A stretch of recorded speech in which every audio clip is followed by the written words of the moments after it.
Well, thanks for being on the show, man. Of course. Appreciate My it. pleasure. Jason Meland. Yes. Correct? You're the owner of Body Therapeutix. I am Body Therapeutix. It's located in Davie, Florida? No, we're actually over here in Pembroke Pines. Pembroke Pines, okay. Right next to Flanagan High School, actually. Oh, really? Okay, yeah, I live right by there. I live on Flamingo and Sheridan. Okay. Right by there. Yeah, close. So is that your guys' first location? Or did you guys... Okay. It is. It's our first. We actually started in parks and stuff like that, but this is our actual, first physical location. We've been there for 3 years, since 2015. Oh, yeah? Nice.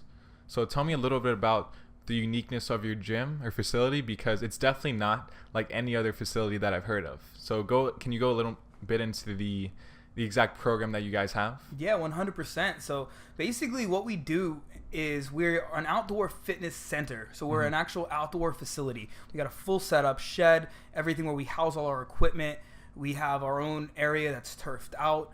So it kind of gives people a little bit more of a structured location to go to versus just one of those typical boot camps in a park. So we provide our members a 45-minute fitness circuit where they go through 10 different stations. The stations are geared towards helping people build lean muscle, which in turn raises your metabolism and burns fat. So it's kind of geared towards the busy professional, hardworking parent, the people that don't have a lot of time on their hands, but they're looking to lose some fat, get back into shape, and really learn to develop healthier habits. So we don't have any set class times like most That's interesting. boot camps and stuff. It's just kind of an open concept to where we have a certified trainer, a coach, that is always there at the center, walking around, monitoring, progressing people's exercises for them, modifying people's exercises when needed, and kind of giving them that little push that they need.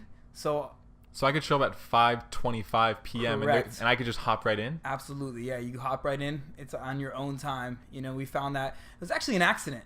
Yeah? I was wondering who came up with that. So I was working at a big box gym. I won't say it here, but I was working at a big box gym at the time. I had just moved back to South Florida from North Florida.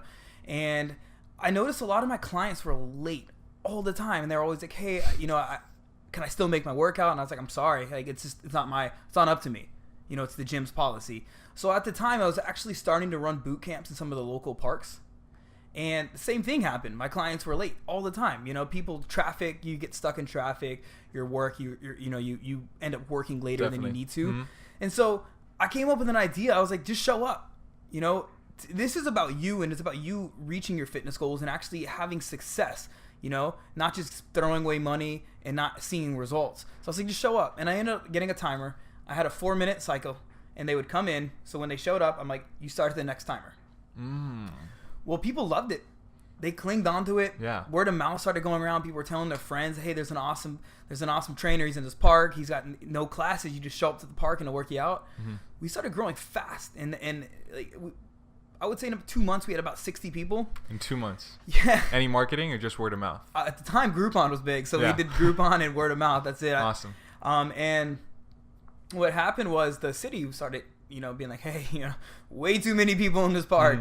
And so, long story short, we ended up having to move the park, and we actually found this place where we're at now. We got super fortunate and we're able to kind of get in, and that kind of geared it up. But it's really unique because it helps people that want that trainer, that want that coach, that can't make set classes with a lot of these typical, fitness classes, boutique gyms that you see now, and that aren't wanting to pay a super high cost for personal training. I love that, because if you're an entrepreneur, even just like you said, a busy business professional, things happen to where you probably don't have a 9 to 5. Things happen to where you could be working 7 to 4, correct, 8 to 8. So having that flexibility to where people can hop in basically every 4 to 5 minutes, that's awesome. I love that. Yeah, and the accountability piece is huge. Like, people love having the accountability. You might be like, I'm going to go to the gym today. And then next thing you know, you get caught up in work or whatever happens, and you don't make it. Or maybe your workout was, very light, or you were like, man, I really wanted to go intense today. Well, having that accountability, knowing that there's a trainer or a coach that is relying on you to get there, so you can see those results. It's kind of like a win-win. Is you're like, I have an accountability piece built in now, so it really helps people with that side of the I guess with that, absolutely, piece of the puzzle, I should say. Definitely. So the gym's been around for 3 or 4 years? We've been in business since 2015, or 13, I'm sorry, but we've actually been at our location and running the business model we have now since 2015. Great. So then before you were involved with this business, I like to go back to your backstory and see how did you get to this point. So did you go to college, or what did you do in your 20s? Anything like that? So I was a firefighter, actually, up in okay. North Florida. I was working as a firefighter up and what actually happened was I drifted away from fitness. You know, I played sports growing up, but I was never that fitness guy. I was never like that, right? And so I kind of drifted away because it was never a big part of my life. And, you know, next thing I know, I was out of shape. You know, I was out of shape at the fire department, and I had a wake-up call. You know, a lot of people have their own kind of come to Jesus wake-up call where they're like, hey, I've got to do something about my health. Mine, I was electrocuted in a house fire while doing a search and rescue. That's actually from my story that I used for my submission video for American Ninja Warrior, which is another story. But basically, I got electrocuted. I was hospitalized for 3 days. They had to pump fluid into my liver and kidneys, help them kind of rejuvenate. And at that moment, I looked back and I was like, I'm not in the best shape. I'm not in the best health. I know I could do better. You know, I was in my low 20s. So that kind of motivated me. It pushed me. I started working out hard. I got my shift mates. Everybody was working out. We had a little routine going at the fire station. And at that point, I realized this is my passion. This is what I want to do. So it was a pretty fast decision, but a hard one, where I left the fire department. I moved back down here to South Florida. And I basically just went straight to learning about fitness. I didn't do college for that. You know, I went to college for the fire. Yes. I never did it for the fitness. I went and got certified, and then I did it all on my own. I got books on kinesiology, biomechanics.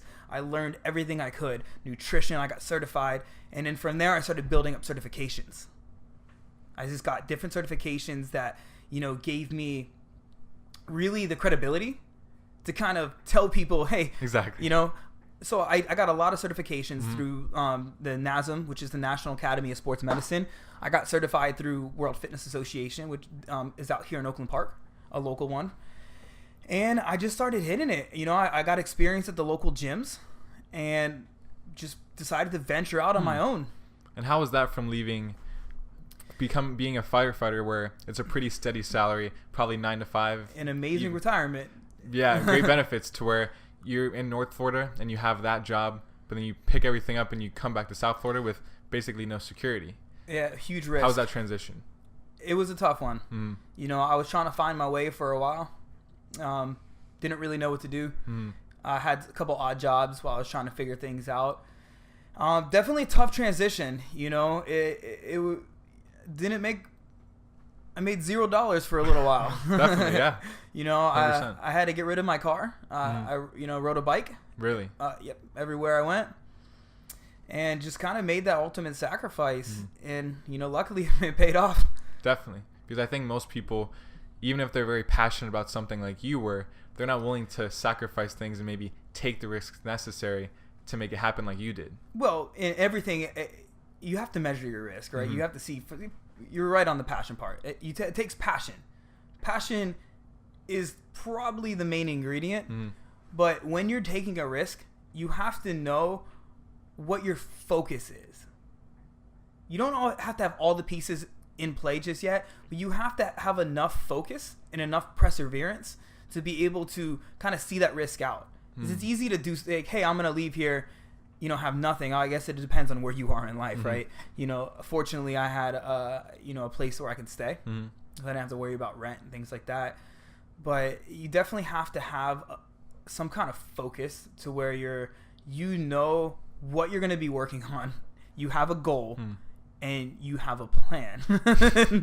Otherwise, the risk is kind of a little bit too You're not risky. just like, let's just see what happens. Yeah, let's just stop. You Yeah. have to have some kind of idea of the direction you're going. And to me, it's a calculated risk. Still a risk, but calculated. Definitely. And you got all these certifications in fitness, but then where did your business knowledge come from? Because did you have any prior experience in entrepreneurship or working for a business besides the fire department? My dad owned a business. He owned a fire equipment business. I learned a little bit, you know, through the family, but a lot of it, especially very specific to my industry, is I hired coaches. I hired business coaches, people that can kind of help me cut corners. And I didn't do that right away. Like, let's just be honest. It took me a while. It wasn't right off the bat. It's expensive to get business coaching. So it took me a while. But a lot of what I've learned, especially in the past couple years, has in business has been primarily through business coaching. And then that investment is not cheap. Just like you said, it's like especially credible business coaches, they're going to be $100, $200, maybe $300 an hour. Yeah, it depends on exactly what you're doing. Exactly. And the way I look at it is you said cheap, and it's not cheap, you know, but the way you look at an investment into you, into your future, into your passion, especially when you're taking a risk, it's not about the money. You know what I mean? You can't really put a price on investing in yourself. Like, there's no price you can put on Definitely, that. 100%. You know what I mean? And you could go the long way about it. You can take that, hey, let me figure out all the failures and all, like, how do I change things? How do I build systems? How do I find customers? Or you can learn from people that have already done it. Yes. You know what I mean? Definitely. And just cut those corners and really learn. And so to me, it's not about being cheap or expensive. It's just about what you're really willing to do to live your passion. I love that, man. And most people aren't willing to do that. They just want to read books and learn. And there's nothing wrong with that. Of course, but you had people that were tailoring their teachings to you specifically, not in a business class at UF with 200 other kids. Correct. And there's nothing wrong. I mean, everybody has their own way about doing things, and there's no right or wrong. To me, I'm about just learn and implement. And I think that's something that holds a lot of people back, especially when you're new into business and you're really trying to start a company up. There's a lot of research that goes into it, but research is only good for so much. Knowledge without action does nothing. Knowledge plus massive action does everything. That'll take you where you want to go. So I feel like a lot of times we kind of get in our own way, if you will. We research, we read books, we read articles, we do everything we can to arm ourselves with the knowledge needed to succeed, needed to launch a business, needed to get customers, needed to learn how to sell. But it's the implementation, it's the action that we take. And sometimes imperfect action is better than no action. Definitely. You know, you can mess up 10 times, but if you didn't even try, there's no way you're going to ever succeed. I would rather mess up, and this is me to a T. You know, my old fire chief actually told me this. He's like, you know, you'll fail 6 times, but that 7th time, you're the best at it. You know, and that's stuck with me. And it's something that I think that all entrepreneurs, all business owners, and really just people in general need to learn. You know, it doesn't matter if you fail. Everybody's going to fail. Definitely. Even something like public speaking, to where you could read public speaking books and get tips and tricks and read articles, but unless you actually go, you do it and fail, which most people are definitely going to do, at least in their first few times up there, but you're going to get better. If you keep showing up, your 5th, your 6th, your 7th speech, it's going to get better and better and better. So, and nobody knows what you're talking about anyway. That's the rule of public speaking, is nobody knows what you're going to say. So if you mess up, just keep going. Nobody knows. Definitely. And you've done Toastmasters. I've done Toastmasters. Yeah. Correct. Yeah. And how long did you do that for? I did it for, I want to say, about 6 months. So what made you want to get into that? I do a lot of workshops, a lot of speaking events, and just becoming better at it. You know, we were discussing before this that, you know, if you lead with passion and energy, a lot of times people forgive any of your ums and ahs and some of your stutters. But I really feel like Toastmasters will get you on point, and it'll get your speaking to where you're on a professional level now versus just kind of winging it level. Exactly. Because even in a college class, like let's say college public speaking class, they're not really going to have a bell to where they ding you for every time you say no, but that bell will haunt you. It will. You will hear that bell in your head whenever you say an or an Definitely. In most Toastmasters classes, if you guys don't know, if somebody says you know, etc., any of those fillers, somebody will ding a bell during their speech. So you can imagine how that takes away from your attention and focus. It's pretty tough. I've only been dinged a few times, but it definitely sticks in your head, and you don't want to do it again. I can tell you I was dinged a lot. Really? I was. Yeah. What's your main crutch? Like, is it so? I think is it's it, you know. You know? I do a lot of Facebook Lives. Yeah. And I always catch that. You know. Like, do you know? Do you? No, it's tough for me. So, and even just speaking fast is tough for me, because when I'm passionate, I'm excited about something, I'll just spin right through it, and then that'll kind of. And another big key, and I've learned this in Toastmasters, is I move a lot, but they always say move with purpose. Yes. And I'm all over the place. I'm a very energetic and just, I show my passion. I just let it all out. But when you're on stage, you don't want to be all over the place. No, you got to move with purpose. You know, if you're demonstrating examples or whatnot, you want to move with purpose. And that's something I learned that I really try to work on every day. Definitely, me too. I was walking back and forth. My hands were all over the place when I first started. Now I stand in one place. My hands are on top of either the podium or sitting right here, and I'm just totally still. And so going back to your business, so you said you came back in around, 2011 or I got back 12? here in 2012. And then you started working at a big box gym. Correct. So what made you make the transition from, okay, I'm working at either, LA Fitness, 24-hour Fitness, one of those places, and then creating your own boot camp, and then slowly transitioning into a bigger scalable business? Because I have an impact goal. And so I've always wanted to be able to have just a positive impact. My goal is 20,000 people.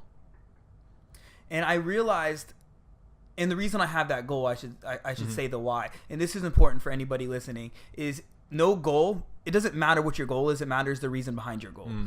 Because that's what's going to keep you, persevering, and it's going to keep that grit in those times of failure. So the reason behind my goal is I want to spend as much time as possible with my family. I have a wife, I have a daughter. I want to be able to spend that time. I want to invest into them. I want to go on trips. I want to have that kind of time freedom. And so I knew that was never going to happen working at a big box gym. I knew it wasn't. There's a cap, There's a ceiling. There's a ceiling there. And so I really just wanted to be on my own. I was always kind of, especially in the fire department too, I never liked all the rules. I never restrictions and rules. They just it cripples me. So I wanted to get out on my own. That's what made me initially leave. And I said, you just caught that, for those of you listening. Yeah, I love it. But anyways, I wanted to be able to really create that impact on people. And I knew I wasn't going to have that in there. I wasn't going to be able to reach my own personal goals, my time freedom and financial goals like that. So that's why I left. And I wanted just to be able to expand and see how far I could take this, and like I said, we're going to probably talk about this in a little bit, but now we're franchising. And so it's been a long journey, but it started with that initial step of just doing it, just taking the risk and stepping out, making $0. Let's say I made $0 for a while. I'm very fortunate to have a super supportive wife that kind of helped out in the beginning. So, and then what are some of the early mistakes that you made early on in the business? Not asking for help, not having a truly defined and focused plan, and not taking enough action. And kind of like we already started. So, I always say it's really, really important to identify a direction, especially when you're on your own, because there are no rules. You're kind of doing things on your own. And especially it depends on where you want to go. If you want to work in your business, that's completely fine. There's nothing wrong with you handling the technical side, especially if you're good at it. And you can outsource and hire people to be managers and stuff like that. For me, I always wanted to be the entrepreneur. I love to inspire. I love to lead. And that's a passion of mine. So I have always wanted to create a business, to create it, especially in my industry, create a place where people can get healthy, get fit, and I can have that positive impact on people. I can have a positive impact on trainers, on coaches, giving them an opportunity to do what they love, to earn money, and to grow within a platform, which is our business. And so the big mistake was not having a plan for that. I was just like, this is what I want. Yeah.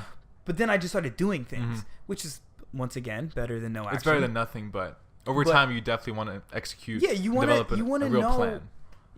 What are your goals, first of all? So for me to impact 20,000 people, that's a lot of people, right? So I got to break that down, and I broke that down into chunks, and I know, hey, I need to get this amount of leads per I have it broken down to the day. You don't have to get that extreme, but per month, per week, whatever it may be. I need to acquire this amount of clients, customers, members, whatever it is you're doing per month, per week.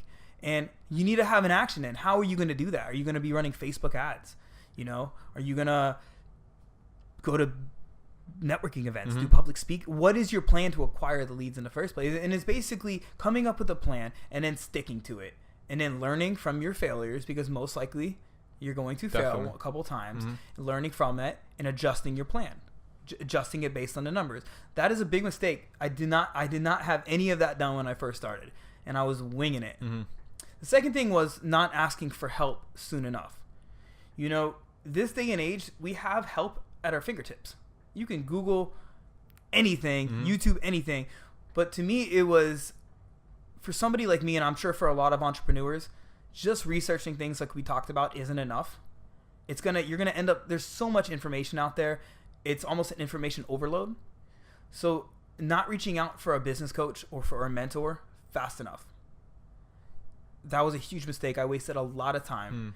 My first mentor was through SBA. It was actually Marsha, who's in Toastmasters. Oh, really? She was my first ever mentor. And that alone kind of put me on the path where asking for help is a good thing. Ask people who have been there, done that, to kind of help cut the path to your success. It's a shortcut. It's a shortcut. But not in a bad way. People think of shortcut like, oh, you're trying to skip the well, line. Let's be honest. We live in a want it now society where that's not really a thing. Unless you have Amazon Prime. It's the closest thing you're going to get to get it now. Want it now. You know, but that's a big thing. So ask for help. Whether it's, you know, outsourcing a marketer. Whether it's asking for a mentor. You know, getting an accountant.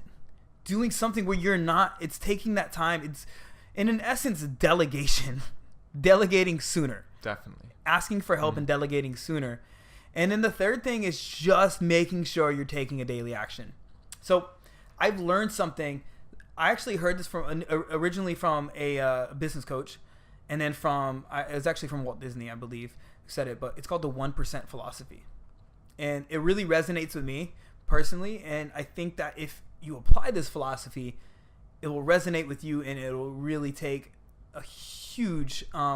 It'll help you basically build the momentum that you're needing to really succeed with any of your goals. Doesn't matter if it's fitness, business, whatever it may be. But every day, what can you do to be 1% better? It's a simple thing, right? What can you do? You know, if your goal is to get 3 leads a day, what can you do that will make you 1% closer to that, get you 1% better at that? And that's the approach that I talk to my members about. That's the approach that I personally use for my business. Every once in a while, it's okay to get a home run, which is more than 1%. But if your mindset is on that 1%, the home runs are going to happen. You're going to get a big hit, right? And you're going to be able to make a lot of forward progress. But the key is just moving forward. And if your mindset is, how can I move forward? How can I apply 1% to my business, to myself, to my family, to my fitness, whatever it may be, and you do something daily to meet that 1% goal, I'm telling you, at the end of each year, you're 365% better minimum, right? So to me, that's an important philosophy, and that's alone what helped me start taking action. Because that was my third mistake, not taking action fast enough. I would sit on things for a while. What software should I use? Should I write this copy in my newsletter? Should I reach out to this person about a public speaking event? Should I do this? And I kept pondering things, and I kept putting things off. And I realized if I just took an action, if I just applied that 1% to my business, to my life, what can happen? Exactly. And I did it, and it's insane the amount of progress I've made in such a short amount of time when I keep that as my focus. Just by doing. Just by doing taking action. One little thing. It could be anything. Make 5 prospect calls today. To me, that's 1% better. I don't know what I mean. That's 1% for sure. So you just focus on 1% every day? 1% every day. Over the course of a year? And just like you said. 1% equals a positive action that's going to help you move closer to your goal. It's all the way. It could be anything, and that's the beauty of it. Is if you're doing something, execute a marketing campaign, boom, done. Your 1%'s done, right? Call a past member or a client. Just check in, see how they're doing. That's a win right there. That's a 1%. So if you have that mindset, it's going to build up that momentum. And I don't know if you've ever heard of Darren Hardy's yes. The Compound Effect. Yeah. It's essentially that philosophy built in. It's like over time, those 1% are going to add up, and pretty soon you're going to start making monumental and just massive just strides, and it's just going to hit you. That's like somebody that's working out, and it's the best way for me to use this analogy because I'm around it all the time. But somebody working out, they're like, all right, they're seeing okay results. You know, they're losing some weight, their body fat's going down a little bit, so they have momentum, you know, and they get motivated because they're seeing it. Well, all of a sudden, you know, 6 months go by and they plateau. Well, the key for that person is to continue. Doesn't matter what they're doing. Just continue working out, continue eating healthy. Push through the plateau. Push through it.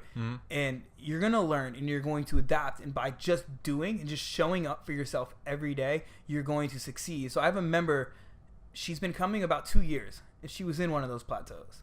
I said, just keep coming. We adjusted her plan, of course. We progressed exercises and worked on nutrition a little bit. But she just kept showing up. Didn't let the plateau bother her. Didn't negative self-talk herself. Like, oh, I shouldn't do this. Or I can't. Or should I? Just kept doing it. Trusted the process and just kept trying to make herself that 1%. And it's an incredible transformation. Body fat's down an additional 7% from what it was. So total, I believe it was 17% total. Really? Completely different person. Tight, toned, energetic, happy, positive changes. And that's where that compound of just daily improvement kind of adds up. You just can't expect to go to the gym and lose 10 pounds in a day. It's just not realistic. It's not realistic. Yeah. You got to put the time. And, you know, you're going to see, and this happens, this is not, it's easy to see it, is that we can all reference a weight loss where somebody loses weight on a fad diet and then they gain it back. It's because they've never built a foundation. Now, you can use that in business. If you just start screaming from the rooftops and yelling at people to come try your service, you're going to get some people, of course. But then if you don't have the proper systems in place, if you've never actually built that foundation, it's going to crumble and you're going to have nobody.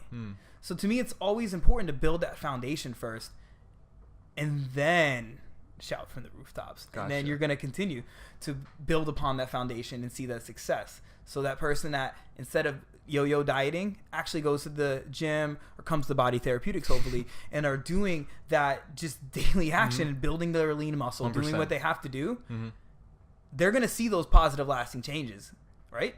Because it's called perseverance, consistency. It's going to add up over time. The same thing for business.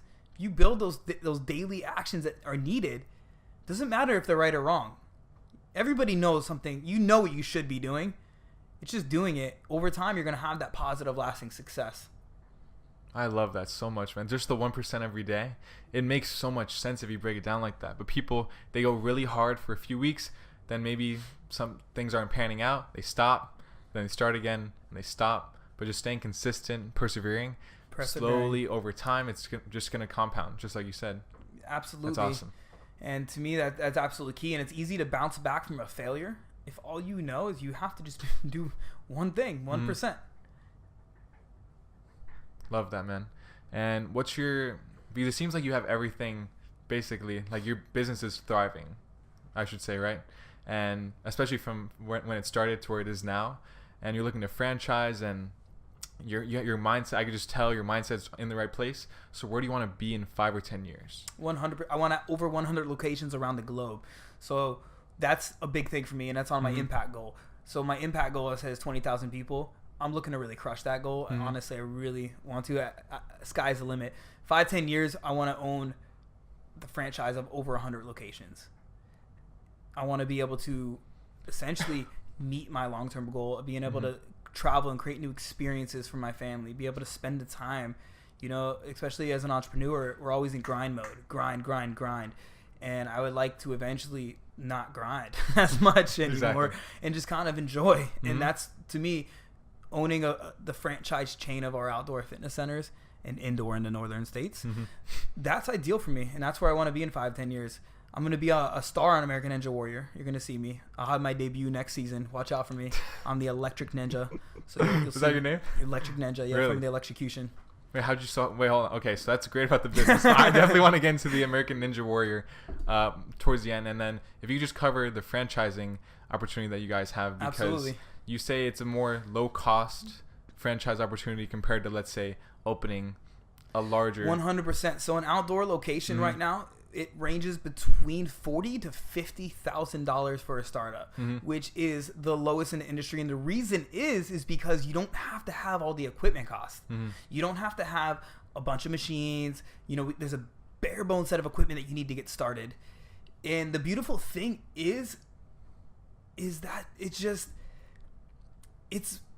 a game-changing concept in my opinion, because there's not a lot of places like this.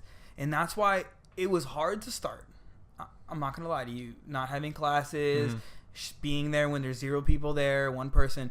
But now that we have something going, it's an amazing thing to give that to people. Give them an opportunity to show up for their workout, not have the excuse of missing their classes.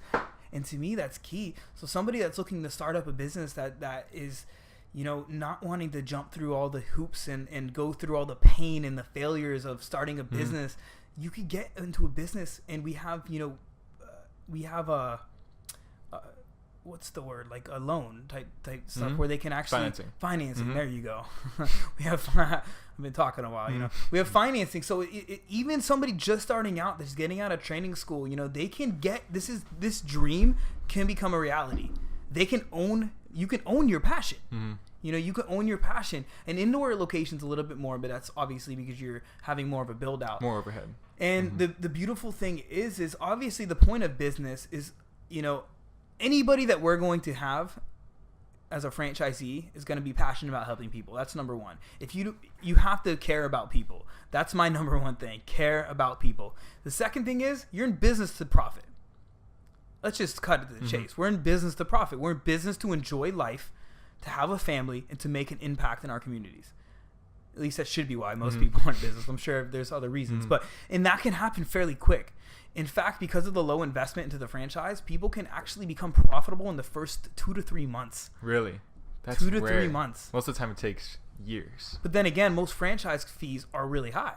You know, you're looking at $100K plus. So of course it's harder. So for us, it's, you know, you can become profitable in about the first quarter. Awesome. Well, thanks for sharing that. And I definitely want to end this off with your American Ninja Warrior. So listen, that's my dream. That's a dream of mine. Yeah, tell me about that. I was so close to it. It was so close this past season in season 10. I actually, originally was on the callback list for my submission video. For American Ninja Warrior, for those of you who don't know, you have to submit a video. You get chosen for the video or you don't get chosen. If you don't get chosen, you can opt to go to the walk-on line down in Miami. Or that's just where the spot was.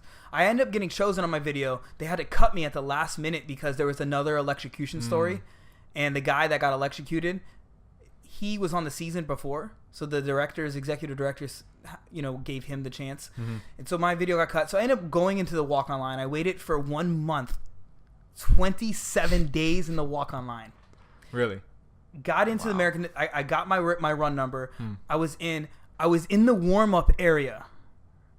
My family was back. You know, they film in the middle of the night. So my family was back. They were waiting. Everybody was there. I was in the warm-up area getting ready to run. A storm came through, shut down production.